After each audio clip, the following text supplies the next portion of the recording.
Hello, and welcome back to Retrieving Sanity with your podcast host, Keegan. And this is your podcast for all mental health, addiction, recovery issues, and topics. And today we have a very special guest, and her name is Clare Bradley, and she is an anger management coach.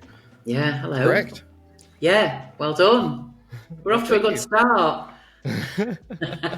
So how are you doing today, Claire? I'm really well, thank you. I've just travelled back across the country. I was at a business event yesterday all about evolving, and so my head was completely mashed yesterday. So yeah, I'm okay, thank you. That's awesome. And hopefully mashed is in the best way possible, right? Absolutely, yeah, absolutely. So did you learn a whole bunch of stuff on that business trip, or what? Yeah, so it was all about mindset, and it was all around using NLP, so neuro linguistic programming, to look at how our brain takes information in and basically to stop that negative behavior. So it's so good, so impactful. Oh wow. So yeah, so it's still fresh on your proper mind. mashed. Well, it sounds like all that's still fresh on your mind. And if I'm not mistaken, you also introduced yourself with a gambling addiction that you have recovered from. Yes. So real quick, does that kind of go hand in hand with the anger management thing? So the anger management thing has literally just kind of evolved, I guess. So I was a police officer for 20 years, well, over 20 years. Oh, wow. And I was medically retired because of a really bad chronic back condition. So I got degenerative disc disease, which I was in chronic pain constantly. And alongside that, at the same time, I was suffering from something called restless leg syndrome. Ooh, I hate that. I know. So you've obviously heard of it then. Yeah, I suffer from it here and there. Oh, do you? Well, I was put on a medication for it, and I'm not going to name the medication, but you can Google it. Probably smart. One of the side effects of it was, I think they called it problematic gambling addiction. And wait. That was a side effect? Yeah, absolutely. What? I know. It's mad, isn't it? I've never heard of a medication having a side effect where you might go gamble now. I know. What? It's like, and I read that when they first put me, because I always read the little leaflet that comes with the medication. Yeah. And I read that, and I, exactly like you, was like, yeah, whatever. Threw that away, forgot about that little sidestep. So, I know. And, and unfortunately, I became its victim. I'm so sorry. And I don't know if it was because I was in so much pain and I needed to try and get something to take my brain away from that pain. And because I couldn't go for a run, go for a walk, go and do all of these other things that would take my mind off it, it almost kind of it kind of got in on my vulnerabilities, I guess. Oh, yeah. And I'd never, ever, up until that point, I'd never been to a casino, anything. I'd just never gambled. It had not interested me in the slightest. And my partner and I, at the time, there was a local casino to us, and God damn it, they cooked really good steak, apparently. Oh, no. So we had to go and try this out, didn't we? So we went, yeah, they did do really good steak. And it was like, let's go and spend £10 on the roulette wheel. So, okay, let's go and do that. That's fun. That's nice. And then I think I then tried it online, but I was literally putting 2p on and stuff like that. So it started off very, very slowly. And then, as is with a gambling addiction, you then start to chase the money that you've lost. Yeah. And so it just absolutely, it just blew up, and it took 7 or 8 years of my life.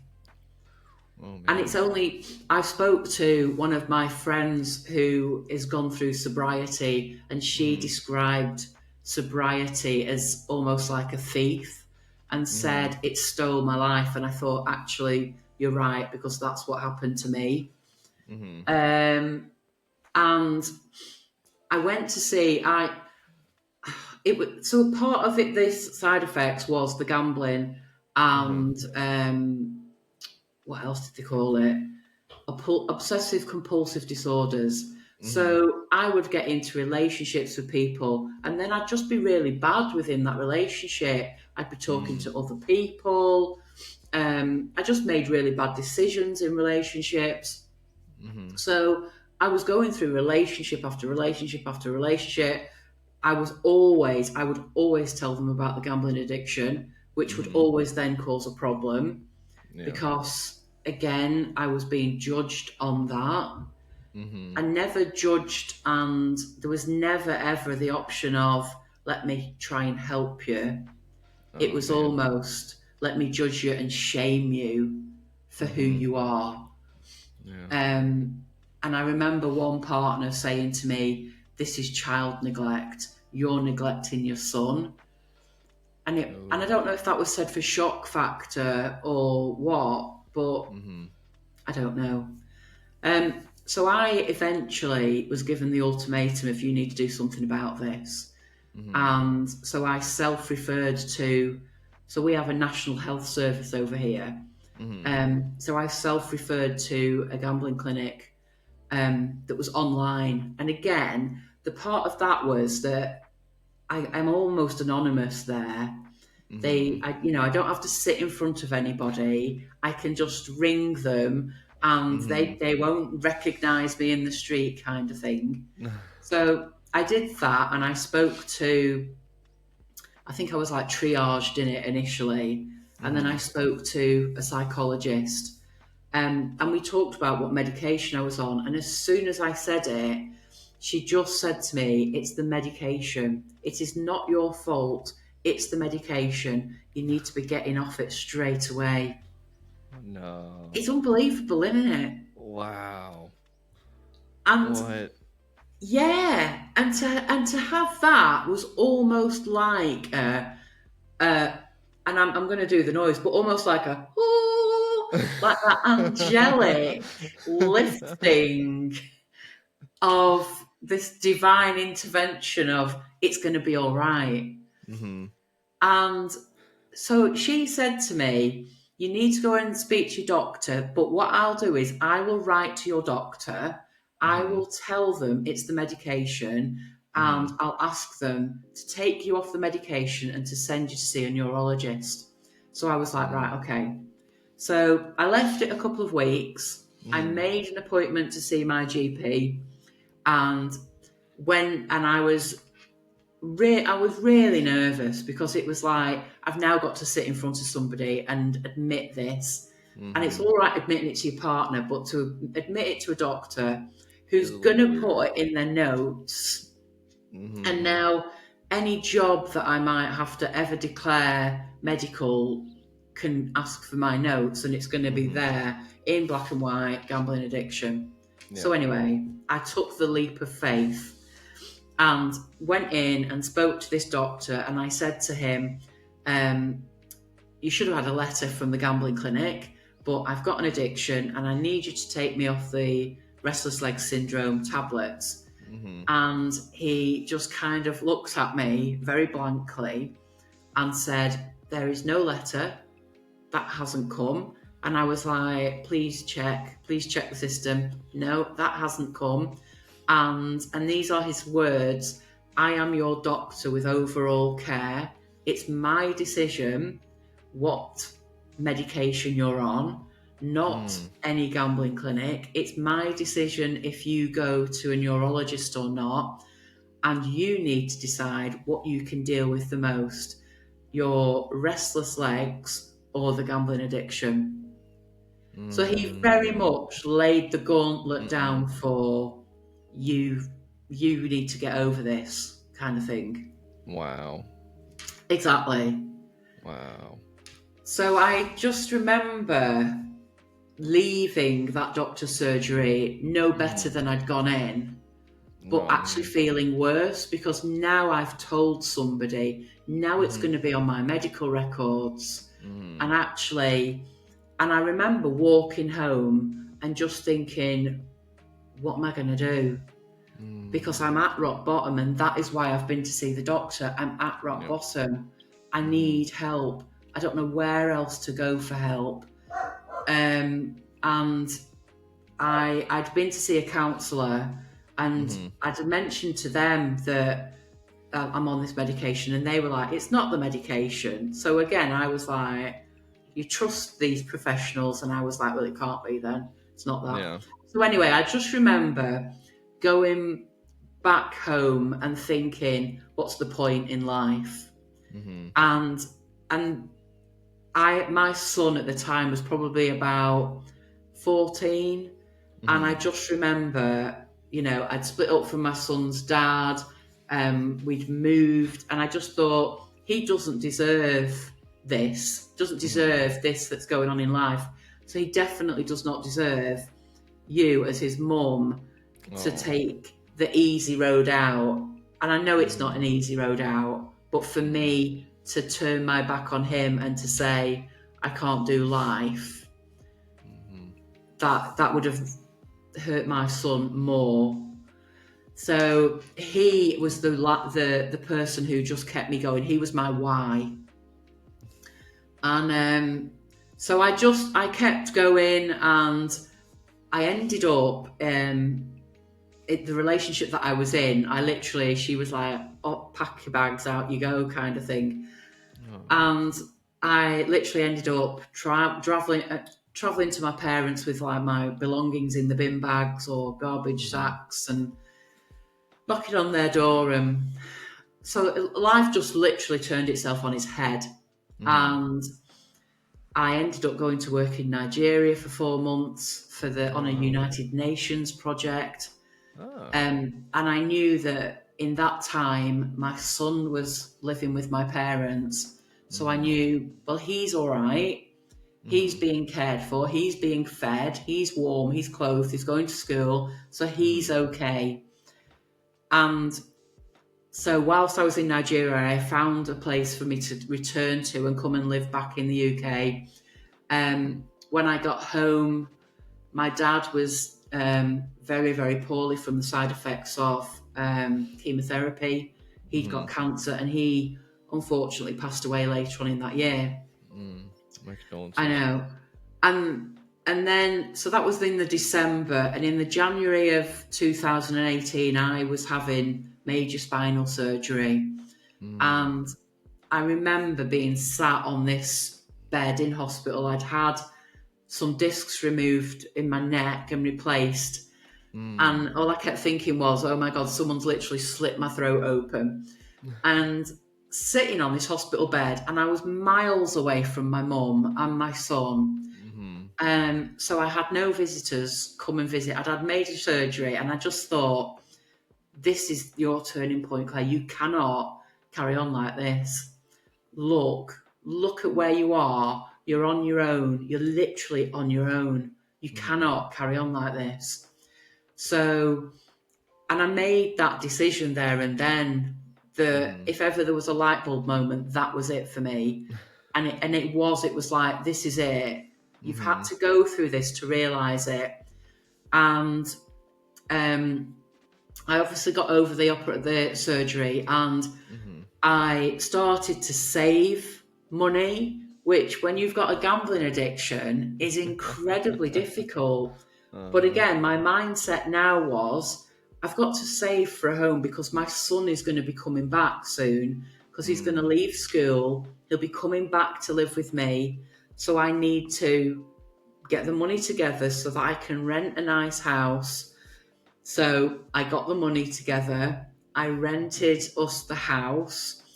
He came back to live with me. He got into college, and inadvertently, the house move meant that I had to move doctors, because in the UK you have to live within an area for the GPs. So my old doctors, the one that had kind of let me down, they said, you need to move, you're out of our area now. And would you believe I argued the toss, and I was like, no, I need to stay with you. And they were like, no, you're not, you're going. So anyway, I went to a new doctor, and they said, you need to come in and have a medication review. And I just thought this could be, again, my opportunity to stand up for yourself again here, Claire. So I went, and I was more confident this time because I've already done it once, and I've already been told to go away. So now, actually, I feel more kind of confident that if I need to argue, I'm going to argue. So, and I remember knocking on the doctor's door, being stood outside, and this lovely little voice was like, come in. And I went in, and it was a lady, and she was like, how are you? And I was like, oh, yeah, I'm okay. And we got onto the medication, and as soon as she mentioned the name of the medication, and I said to her, is there any way, please, that we can change this medication? The side effects are prolific gambling. That has been affecting me. Please, can we change it? And like that, she literally said something along the lines of, well, we can't be having that, can we? She leaned forward, picked up her medication book, and went through and found me another medication, gave me a prescription, and off I went. Oh, wow. Completely different. Same circumstances, completely different. And I went to the chemist, gave them my prescription, came out with my medication. Within 2 weeks, the constant thoughts of gambling, gone. Not there at all. The habit that when I'm sat down and I'm watching telly and I pick my phone up and I go to do something, that took a little bit longer, but I was of the mindset of, you've no excuse now, Claire. You've got to, this has got to start. And literally within a month, done, dusted, gone. Thank you. That's awesome. And it's been like an absolute breath of fresh air. But the hardest bit, and this is what kind of gets to me, is the judgment from others. Is the judgment from that doctor who should have been there to help. That's what they are there for. And the judgment, of course, of why I couldn't speak out and tell my family, couldn't tell my friends, because I was worried what they would think. And I really want to break down those walls of judgment, because who are we to judge anybody of what they're going through in life? We're not. No. So that's my little, well, it's not a little life story. That's a snippet of my life story. Wow. Well, thank you very much for sharing all of that with us. Thanks for your vulnerability, your honesty, openness, because that is crazy. Like, I'm still not over the fact that a side effect of a medication was prolific gambling. I know. And it makes you wonder what other side effects some medications have got. Yeah, it really does make me wonder, like, what other issues is Big Pharma causing? And then it's just, oh, hey, you have this now, another medication helps, kind of thing. Yeah. But absolutely. That is one heck of a story, because you went from being okay to being injured to getting medication to getting addicted to gambling, and then getting denied the help from professional health cares. And then having other life events happen, and then going to another doctor, and then you finally got a doctor that actually listened and changed everything around for you. So it really does show me that it does take one doctor, it takes one person to Yeah. listen and make a difference. Absolutely. And so that's another thing why I'm glad that you're on, because now you're speaking out, and so you get to help end the stigma and show people like, hey, if Yeah. if I'm taking this medication, it's probably not my fault. Absolutely. And we blame ourselves for so much. Yeah. And like you said, we don't know what we're taking. And it Mm-hmm. could be. So I've gone on to kind of like work with. I went through domestic abuse again, but then I went on to work for a domestic abuse charity, but working with male perpetrators of domestic abuse. And that's where I started to kind of, we were using neuro-linguistic programming, NLP, and I was like, wow, this is powerful stuff. And I'm ex-police, so I'm very much evidence-based. Woo-woo is like a little bit weird for me. So to see that by talking to people and hearing them, but asking them, well, why do you do that? And getting that answer, and then still questioning, yeah, but why? And to hear, I would sit with these men who have been through so much trauma, and they would tell me nobody's ever listened, Claire. But they've also been working with social care, probation, police, so many professionals in their lives, but nobody's listening to them. And again, this is where my whole thing is we've just got to start listening to people, because you don't know what they're saying. And if you're not listening, you're never going to pick up on the signs that someone is asking for help. Never. Oh, no. And I think you bring up a huge thing with society in general, because we're all kind of expected to live to these expectations, these goals, and so on and so forth. Standards, If we don't live up to those in other people's eyes, then we're never going to be good enough to those people. But one of the things is that every person I know has a different version of me in their head. And I can't live up to every single version all the time. And even then, I don't know what version of me is in someone's head. So why am I going to try to mind read and then people please, because it does nothing but get me in trouble? But it does really make it to where people don't want to speak out and say what's going on, because people are afraid of judgment. People are afraid of rejection. And that stuff is hard to get over and get through. And that's why people don't speak out, because they're afraid no one is going to listen and that they're going to be judged. Exactly. So it's great that we have people, again, like yourself, willing to come out and say like, hey, this is like the trouble that I had, and this is how I got over it. Like, this is what even caused it, what led up to it. And you're letting people know that there is a way out, and that it's okay to speak about this kind of thing, because I was an alcoholic / addict for 10 years. And I'm going on 3 years. No, I'm going on 4 years sober now. Well done. And thank you. And it is one of those things, like, I didn't want to tell people I was an alcoholic or an addict, because it's like, hey, like, okay, you're going to have this instant judgment of me in your head. But it's interesting, because I've noticed if I tell people I'm in recovery, it kind of flips around. Not everyone, but a lot of people have started to go like, oh, like, congratulations and stuff, instead of going like, it is. It's just weird, like you say. There's that instant like, you're a bad person. Well, who says? Who?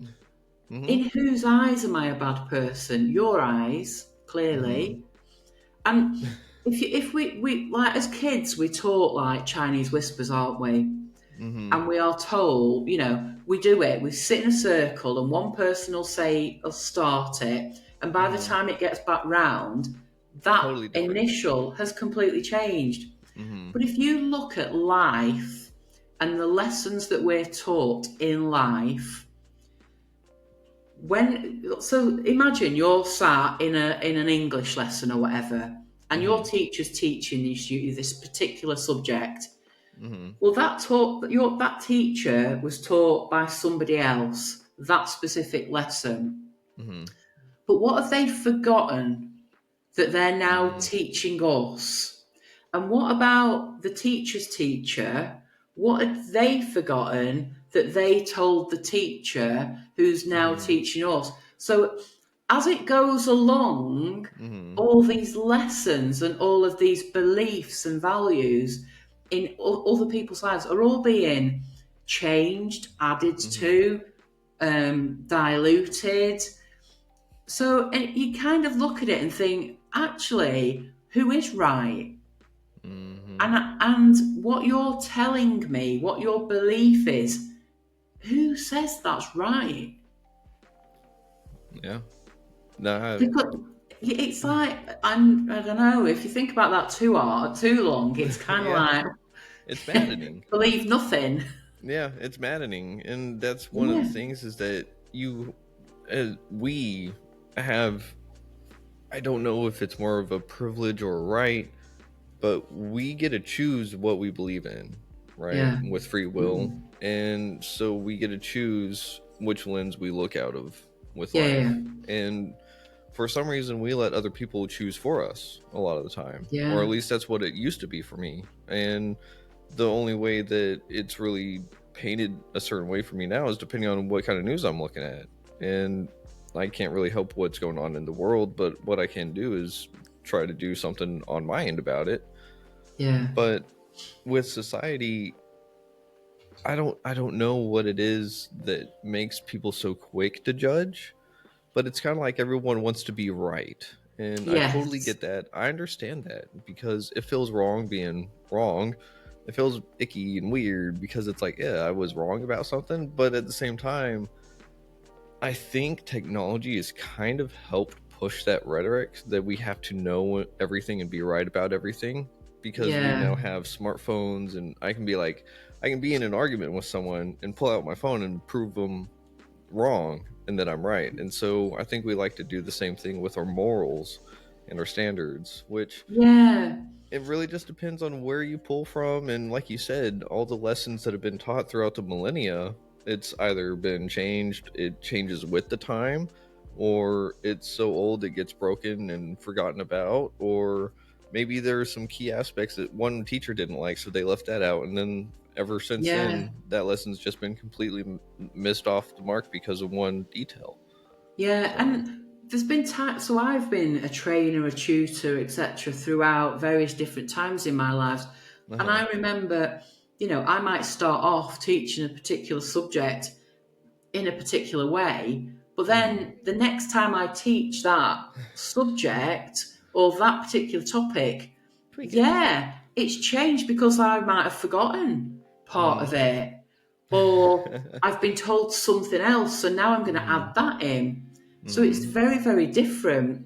But that doesn't mean that the first time that I taught it, that wasn't true.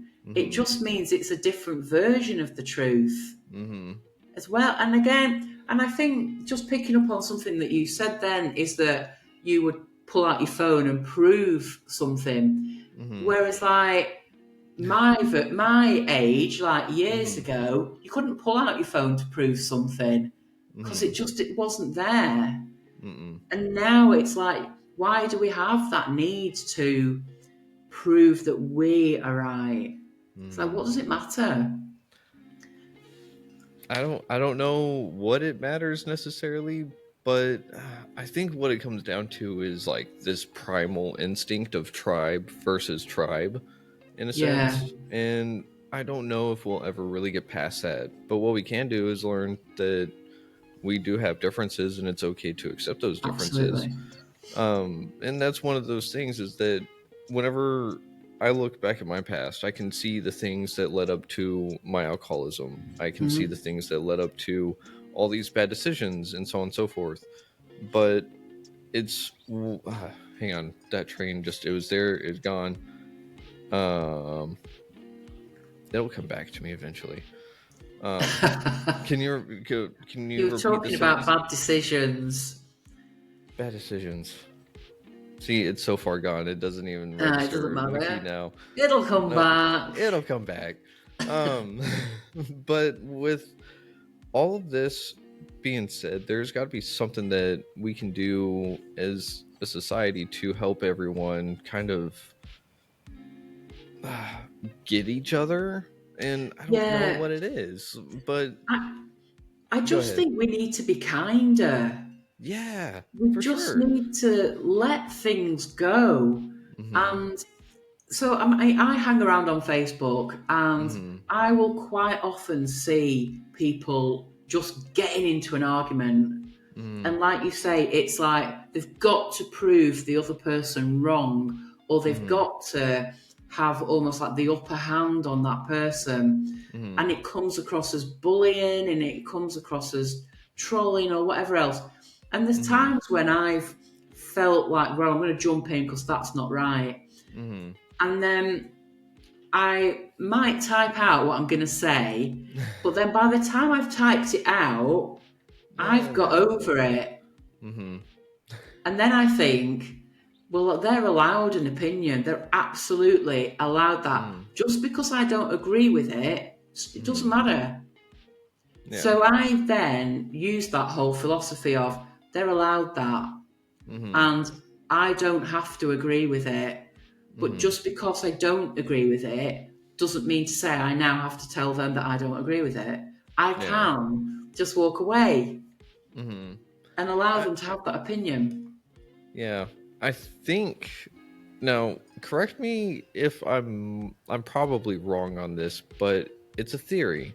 I wonder if people are starting to hold on to their opinions so hard and tight and get so defensive about them because they're actually holding on to them as fact. Quite possibly. You That's know, their like, true belief. yeah, it is their true belief. So to them, it is their reality. It is their everything. Yeah. And people don't like it whenever something comes along and changes things for even the better. Like, even good Yeah. change feels uncomfortable at first. Like, I'm sure whenever you got off your medication, the first day you woke up without that gambling running through your head, you're kind of like, wait a minute, like, what's going on? Yeah. Right. Is it going to happen? Yeah. Yeah, absolutely.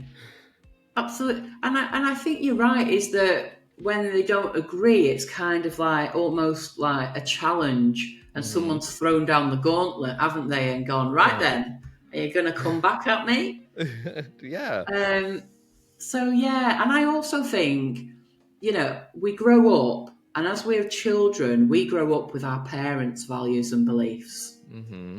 And at what point do we either continue to go through life carrying on, believing what our parents told us, or do we change those values and beliefs? Do we ever question it? And I think some people will. They will go through life just believing that because perhaps that works with the rhetoric that they're telling themselves. Yeah. Whereas other people, I think, as we hit various stages in life, and we hit alcoholism, we hit gambling addictions, and other things in life that can completely upset the apple cart, then we start to question life, and we start to question, well, why have I been believing this all this time when actually now I'm sat here in this complete pit of shame? It's quite obvious that that belief and that value that I've held for so long means absolutely nothing now. Yeah. And I don't know, like, this is a topic that we could explore forever, I think. And I don't, it's hard to really say with any kind of definite, right? Because everyone is different. And so everyone's reason is going to be different. Yeah. But I really do think it does kind of come down to the whole I'm right, you're wrong. Yeah. But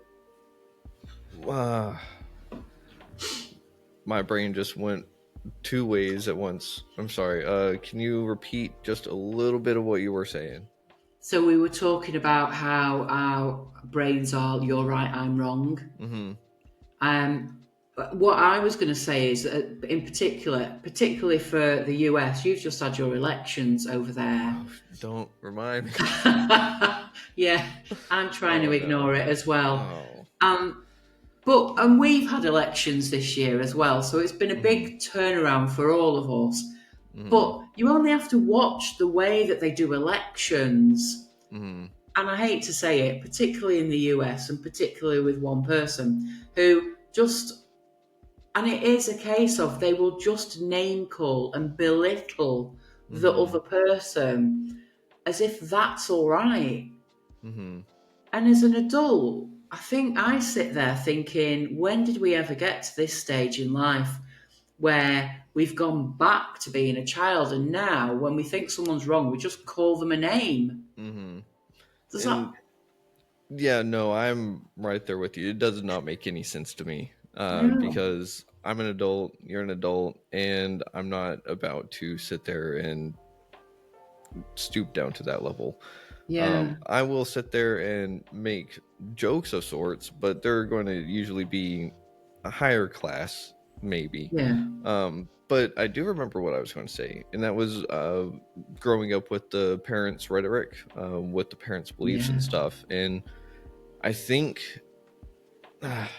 it really comes down to pain and desperation Hmm. and the willing and wanting to change.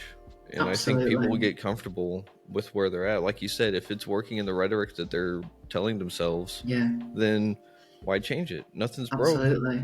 But whenever, like, for me, it took a decade of alcoholism to sit there and say, like, and actually dying and then being like, all right, like, I'm done. Like, no, Yeah. that's it. But it took a lot of pain and a lot of suffering to get there. And I think that's what might have to happen with a lot of people, which really, really, really sucks to say. But Yeah. that's kind of what generational curse breaking is all about. Like, you're taking something that's taken family members before, friends before, and stuff, and something has to break within for you to change something on the outside, you know? Absolutely. Um, You've definitely got to want it to mhm. change. Yeah, you can't make anyone change, No. No. unfortunately. And I have started working with a homeless charity now, and Oh, nice. it's only very recently, and I go in every other week, and I talk to their residents, and what we've started talking about is how they feel when they're talking with professionals and Hmm. how that makes them feel. So what we're wanting to do is to build up Hmm. their resilience, I guess, Mm. from being. So the first things they said was, when I'm talking to a professional, I feel Hmm. like I'm an animal. I feel like I'm unheard. I feel like I'm Hmm. being labelled. So all Mm. of these negative things that they genuinely feel. Hmm. So we need to build up their resilience so that when they're sat in front of the next professional, Hmm. that they're not feeling like that, and that Hmm. they're feeling like, I am a person who is as deserving of being heard as Hmm. anybody else, Hmm. literally anybody else. So I'm gonna come across as a person who deserves to be heard. I'm going Mm. to communicate in that way as well. Because I think some people, because they think, do you know what, you think I'm an animal, I'm going to behave like an animal Yeah. Yeah. because I've got nothing to lose. You're not going to help me. So, and Yeah. they it kind of just, they stop before they even started. Hmm. Hmm. So that for me is, I want to be able to enable them and support them in having better conversations, and Hmm. having that behaviour change. But again, they've got to want that. They've got to Yeah. look at where can I go in life, Hmm. and how do I get there? Because that and the want. So that's fingers crossed that I can start helping build up that for people. That's awesome. I know you'll get there, and you're doing it right now, helping everyone that's going to be listening to this. I hope So, so. I oh, really do hope so. I know so. Everyone has words that fit the exact shape of someone else's wounds. So, I whether like you, that. yeah, whether you know it or not, someone is going to hear what you say, and it's going to be exactly the correct and best thing that they could hear. So, Yeah. Oh, that's yeah, lovely. I yeah. like that. I mean, that's one of the reasons that I want people to share their story, their perspective, and everything, because my perspective and my experience is very limited, Yeah, as is anyone that I'd speak to. But that's exactly. why, It's our own. yeah, it's our own. But one of the things that I would like to exemplify on is the fact that I'm living the human experience. You're living the human experience. We're all Yeah. living the human experience. We all have a story, and there's underlying themes, but how we go about them is entirely different. And Yeah. it's it's funny because you can almost see, like, you know, where those oceans meet, and you can see one of the oceans and then the other one, and there's that line. It's Yeah. kind of like walking this weird little ocean doing this kind of thing, because you see people that are like in for the ride of changing themselves and getting better and hearing people out and understanding, and then you have people that go like, no, I don't want to do anything with that. It's kind of like, Yeah. where's the humanity? Yeah. um oh, And go ahead. I guess for those people that I guess there's those who are like, yeah, I want to help and I want to achieve, Hmm. and they will absolutely find the right. Well, I hope they will find the right people, Hmm. unless they go to my old doctor and then they won't. Um, but then I guess there's those who don't want any help, Hmm. um, and I don't know why they don't want help. Whether it's just not the right time for them, whether they don't think they need that help, I don't Hmm. know. Only they can answer that. Exactly. And But when it comes down to other people helping other people, hmm, I don't understand why you wouldn't want to. I don't I understand how you could see that and not want to help somebody. I don't understand it either. It is one of the complexities in life. I love paradoxes, but I don't think that it's a paradox because I don't see the Mm. good in it. No, Um, and like the no, only thing that comes out of acting and being that way is self-preservation. And looking at history, a lot of people that are doing self-preservation actually end up digging themselves their own grave. yeah, So, and I don't. I wish that there was something that could be said to someone to make them not get their head out of where. But the thing is that I can't make anyone do or think anything. I can only influence, and yeah, absolutely, sometimes the best influence I can do is just be the light that I want to see in the world. And sometimes you make someone's day just by holding a door open for some people. absolutely. If I go outside of Texas and I hold the door open for someone, everyone just looks at me like I'm about to like push them out of the door or something. It's weird, but Yeah, it there's not anything I can do besides what I can do. And what I can do is just control my reactions. and what you are doing is modeling. You're Mm, modeling behavior, and mm, people quite often say to me, "There will be people watching you, Claire." mm. So there will be people watching you, Keegan, who are watching you from afar and who will be looking and thinking, Keegan's different. Keegan's changed. How's I, Keegan got to where Keegan's got? I want to be like Keegan or like Claire or like whoever else. mm, And that's and if that's how it happens, then we're slowly and quietly making changes. Mm-hmm. And if somebody just wants to watch from afar for 2 days, 2 weeks, 2 years, 2 months, however long it takes until they've got the courage to reach out, then so be that.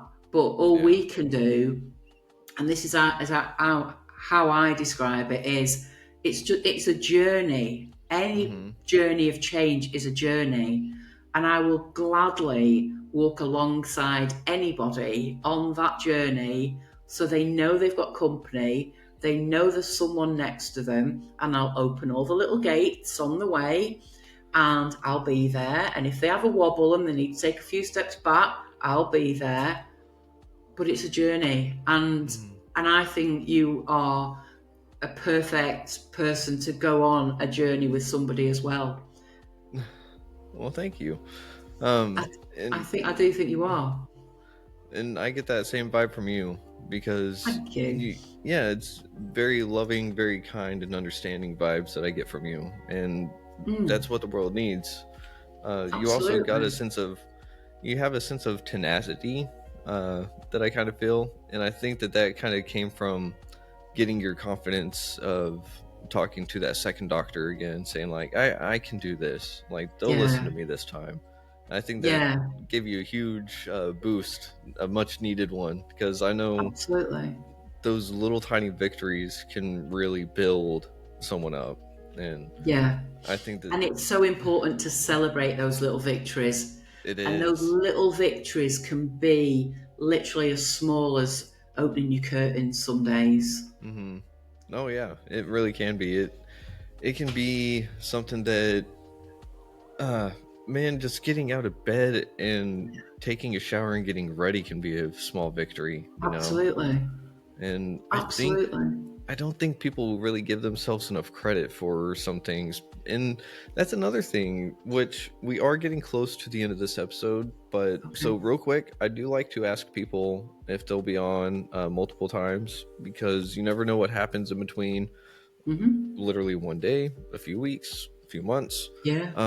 So I'd love to have you back on, because we can definitely explore some other issues. But well, there it went again. My brain just likes to my trains are like bullet trains, so like I'll see it, and then if I look away for a second, it's gone. Yeah, kind of like I was going to say like a menopausal woman, but you know. I mean, yeah. But with all this being said, there's things we can do for each other, and I think that you're doing a wonderful job for those around you, because like you said, modeling, you're doing a fantastic job. And I can just see I can't tell if it's because of the business trip, but at the moment you got a light in your eyes that just says like, I want to share my happiness with the world, and that's what we need that's lovely. I do. If I can help, if I can encourage people to make that step in life and to stand up and say, this is me, this is who I am, then I'm absolutely there for it. That's awesome. I absolutely am. When I started my business, I remember somebody saying to me, you've got to turn up as your authentic self. And I thought, oh God, I can't do that, because if anyone finds out about my gambling addiction, that's it, I'm stuffed. Who's going to want to work with me? And last December, I received a message through Facebook Messenger. And it was somebody I didn't know. I think it was a fake account. And this person said to me, have you got over your gambling addiction yet? And I thought, and it made me smile. And it obviously wasn't sent to make me smile at all. But I just thought, you don't know me, and you, whoever you are, have not been in my life for many years. Because in 2018, I stopped gambling, and we're now in 2023. That shows what you know about me. And So every time I talk about my gambling addiction, I'm effectively sticking two fingers up at that person. Because for Nice. me, I'm going, this is who I am now, Mm-hmm. and I'm proud of this. Mm-hmm. And So it yeah, sounds like you found your self-worth again, and that's awesome. absolutely, yeah, definitely. And I And I think would that never be this other Claire. I would not be this Claire years mm-hmm. ago. I'm Mm-hmm. like, I am a shy person, but here now, you wouldn't be able to tell that because I'm so Yeah, passionate about it. that is way too cool. And that's the kind of drive and like you said, passion that is going to help everyone else. Yeah, Because passion, do you know the definition of passion? Or it's not maybe the, but it is a definition of. no. Um, Whenever someone is passionate about something, it means that they're willing to suffer for it. Ah, Yeah, so if I say I'm passionate about mental health advocacy, it means that I'm going to be willing to suffer any backlash that comes my way. right. Sort I stuff like like that. that. Kind of like Yeah, if women being passionate about women's rights, they're going to face backlash, but they're passionate about it. They're going to do it regardless of what's coming at them. yeah. And that, Right. Well then. yeah, that's the way that I view mental health and stuff like that, Yeah, because we're going to get backlash no matter what we do. of So course. if I'm going to be into something, I might as well be passionate about it. That way I can kind Exactly. of put my two fingers up to other people and be like, look, I'm going to do it anyways. Ha ha ha. Yeah, I love that. So, but we do need more passion in this world, and We you're do. bringing it. You're bringing it. That's awesome. Thank Um, you. As are you. well, thank you as well. Uh, Real quick, we are at the 52-minute mark. So, my question is, do you have any shout outs? Do you want to promote your own uh, anger management coaching? Yeah. So Yeah. if I can just mention, so I do have my own anger management coaching business, which is called the Anger Management Coach. Oh, Um, nice. you don't have to be angry. Angry is an emotion. Mm-hmm. So an anger just piggybacks on other emotions, Mm-hmm. which could be frustration, it could be unhappiness, it can be a Mm-hmm. lot of things. But it's generally that we are not able to, or we can't find the way to communicate that other emotion. Mm-hmm. So I set up the anger management coach for that. Um, I have just written a chapter in a book called Beyond the Ordinary, where I talk about my gambling addiction. Mm-hmm. That is on Amazon.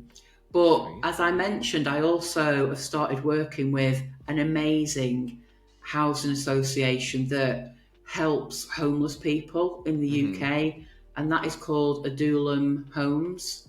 And it's up there, so ADULLAM. It's Okay. amazing. They do so much work. So go and look them up as well. Okay. Sweet. Well, we'll definitely do all that. Yeah, And for those listening, make sure to check out retrievingsanity.com or check out the episode on Spotify and the details. And those links will be in there for you. So anyone listening, you can always double back, find those links, check them out later. Um, but I just got to say, this has been a very fun episode. yeah, I've And enjoyed it. uh, like, I still cannot get over the Google medications.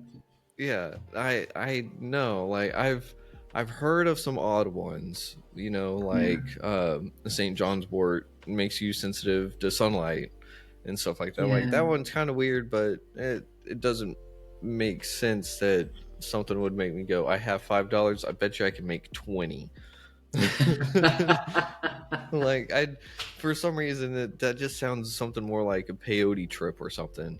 Like, Yeah, Google restless leg syndrome mhm. and problematic gambling, and you'll Okay, find it.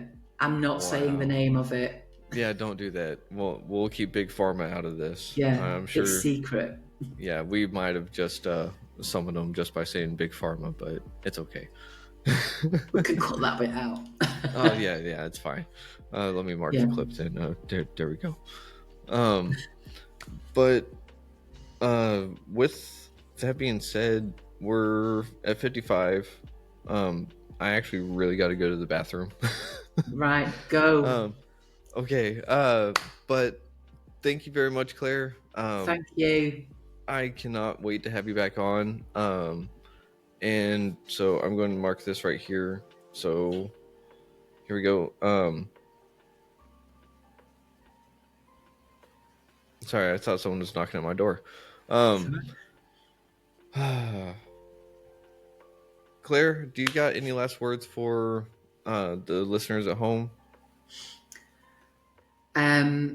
All I would say is I want to say something around judgment, and I think I want to say be kind to yourself. Mm-hmm. Don't allow the worry of judgment stop you from getting help. Mm. And if you need to reach out, if you need to speak to somebody before you reach out, then get in touch with me and I'll have a chat with you. All right.